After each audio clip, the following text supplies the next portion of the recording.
सभी मलिक मुर्रा lover channel देखने वाले भाइयों को मेरी तरफ से नमस्कार, सत श्री अकाल, अस्सलाम वालेकुम। आज से 2025 स्टार्ट हो गया है और नए साल की बहुत सारी शुभकामनाएं सभी व्यूअर को, सभी चैनल देखने वाले भाइयों को या MMLG का जो परिवार है उसको मेरी तरफ से सभी को 2025 की ढेर सारी शुभकामनाएं। जीवन में बहुत सारी खुशियाँ आए आपके इस साल के अंदर। और कोई भी नया साल हमें कोई मैसेज देता है कि कोई भी हमारे किसी के प्रति छोटा मोटा गिला शिकवा है या कोई नया काम स्टार्ट करना है, तो वो सब चीज़ें भुला के ने और एनर्जेटिक होके ने खुशी खुशी अपने नए काम को स्टार्ट करें और जीवन में आगे बढ़े। तो आज का जो हमारा इसके साथ मैसेज के साथ नई साल पे जो टॉपिक है वो इतनी सर्दी के अंदर छोटे काफ को कैसे बचाएं। काफ को बचाना इस मौसम में बहुत मुश्किल हो जाता है, क्योंकि काफ का एक तो जो रूमन होता है वो सिंगल रूमन होता है, वो दूध पे आधारित होता है। और इस मौसम में सबसे ज़्यादा प्रॉब्लम क्या रहती है, सर्दी लगने से काफ को डायरिया हो जाता है, दस्त हो जाता है। तो सबसे पहला तो इसका काम है फ्रीक्वेंसी का, मतलब आप सर्दी से बचाएं। अपने जो शेड है या जो भी जगह है उसको त्रिपाल वगैरह से अच्छे से कंट्रोल करके रखें या कवर करके रखें बढ़िया से, कोई हवा का आवागमन ना हो उसके अंदर। दूसरा, उसके बावजूद उसके नीचे सूखे का ध्यान रखें। जो छोटे काफ होते हैं दूध पीते हैं तो पेशाब भी टॉयलेट ज़्यादा करते हैं तो गिला हो जाता है, तो उसके अंदर सूखा अच्छी तरह बना के रखें। इतना सूखा हो कि पेशाब जो टॉयलेट हो नीचे चला जाए और सूखा ऊपर रह जाए, तो ये है। उसके बावजूद उसको कपड़ा जो गर्म जो कंबल होते हैं उसके टुकड़े बना के ना वो अच्छे से कवर करके रखें छोटे काफ को। तो इतनी सावधानियां यदि आप रखोगे। पानी यदि बच्चे को पिलाते हो, छोटे काफ पानी भी पीता है, तो उसको थोड़ा गुनगुना गर्म पानी करके पिलाएं, ज़्यादा पानी नहीं पिलाएं। आध लीटर से 1 लीटर पानी मैक्सिमम पिलाएं। ज़्यादा बच्चे पानी पी लेते हैं उससे भी कई बार डायरिया हो जाता है, क्योंकि पानी के अंदर बैक्टीरिया होता है तो डाइजेस्ट नहीं कर पाते सिंगल रूमर की वजह से। तो हल्का सा उसके अंदर पोटास भी आप डाल सकते हो, बिल्कुल माइनर सा पोटास भी आप डाल सकते हो पानी पिलाते समय छोटे काफ को। तो वो जो पानी का जो बैक्टीरिया है उसको उसको मार देगा और पानी समस्त हो जाएगा। वो काफ पिएगा तो भी दस्त में फर्क रहेगा। उसके बावजूद भी यदि दस्त लग जाते हैं तो उस टाइम पे ध्यान दें, दस्त के टाइम पे काफ को दूध कम पिलाएं, क्योंकि वो डाइजेस्ट नहीं कर पाता और दस्त पे दस्त लगते रहते हैं। या ज़्यादा पोजीशन क्रिटिकल होगी तो दवा के साथ में हल्का सा लीवर टॉनिक माइनर सा 4 से 5 ml जैसे डोज होती है उससे हाफ, साथ में कोई भी एंटीबायोटिक जैसे आप टेरामाइसिन और डेक्सा, इसमें बहुत अच्छा काम करता है, सिंपल सा एंटीबायोटिक है।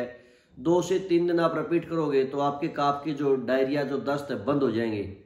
इसमें फिर एक और प्रॉब्लम आती है, जब दस्त 1-2 दिन लंबा चल जाता है काफ का, हम ध्यान नहीं दे पाते तो उसमें ब्लड आना स्टार्ट हो जाता है। तो उसके लिए आप क्या करोगे, स्टिपलॉन की गोली आती है, स्टिपलॉन, ध्यान से सुने, हिमालय कंपनी की है स्टिपलॉन। उस गोली के जैसे का आप 10-15 दिन का 20 दिन का है तो हाफ टेबलेट उसका पाउडर बना के दें। ये एक ऐसी दवा है जो यूं की यूं आप काफ को दे दोगे तो या भैंस को देंगे तो आराम नहीं करती, और काफ को इसका पाउडर फॉर्म बना के पानी में घोल के उसको पिलाओगे तो उसके जो खून आते हैं वो इमीडिएटली बंद हो जाएंगे। इसका 2 दिन का ही कोर्स होता है, सुबह शाम हाफ टेबलेट आप दे सकते हो। ज़्यादा प्रॉब्लम है तो दिन में हाफ टेबलेट 3 टाइम भी कर सकते हो, स्टिपलॉन। तो और साथ में सिंपल अपना फार्मूला, सरसों का तेल 5 से 7 ml और 5 से 7 ml अपना पीने का पानी, जो भी आप पैरों वगैरह से पानी पीते हो या कुएं का पानी पीते हो, वो दोनों को, सरसों के तेल को और पानी को अच्छी तरह मिक्स कर लें, बिल्कुल येलो कलर हो जाएगा उसका। वो काफ को 2 बार वो पिलाएं। ये भी खूनी दस्त जो लगता है उसमें काम करता है, क्योंकि आंत को सॉफ्ट कर देता है और उस पर बच्चा बार बार जोर नहीं मारता।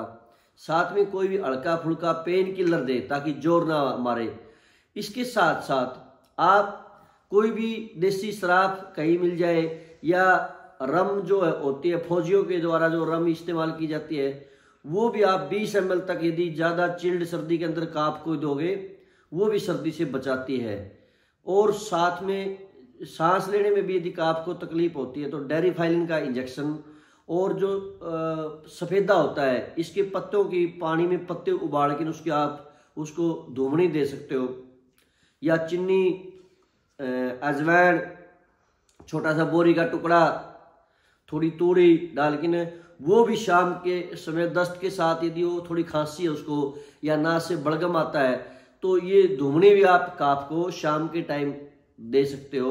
इससे बहुत सारा रिलीफ मिलेगा, उसका जो बलगम है वो सारा बाहर निकल जाएगा। और यदि प्रॉब्लम इतनी ज़्यादा है तो 3 दिन कम से कम एंटीबायोटिक का जो कोर्स है 3 दिन कम से कम रखें।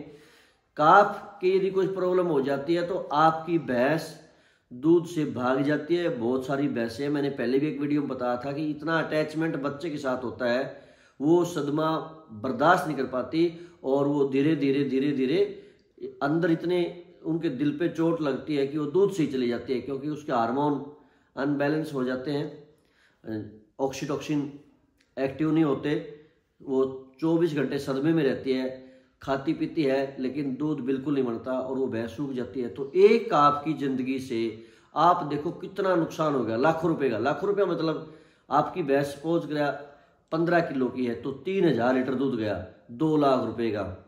अब दूध तो गया लेकिन भैंस तो फिर भी खाएगी, 1 साल के अंदर 60-70 हज़ार रुपये खा जाएगी। तो 2 लाख का दूध गया, 60-70 हज़ार रुपये खागी तो 3 लाख रुपए का नुकसान होगा। और 3 लाख रुपए का नुकसान एक किसान के लिए, चाहे डेयरी फार्मर हो चाहे एक सिंगल किसान हो, वो बहुत बड़ा नुकसान है। सिंगल फार्मर होगा तो उसको एक भैंस और लेनी पड़ेगी। अभी मेरे बताया था मैंने वीडियो में, दोस्त की भैंस बिल्कुल 15 दिन में बच्चा मरने से साफ दूध से भाग गई थी। वो सभी को दोबारा से नए साल की ढेर सारी शुभकामनाएं, और वीडियो अच्छी लगे तो लाइक और सब्सक्राइब करें। 2024 में उम्मीद करेंगे, परमात्मा से प्रे करेंगे हर किसी का कारोबार में तरक्की हो और घर में सुख शांति रहे। 2025 का साल आपके लिए बहुत सारी खुशियां लेके आए। धन्यवाद।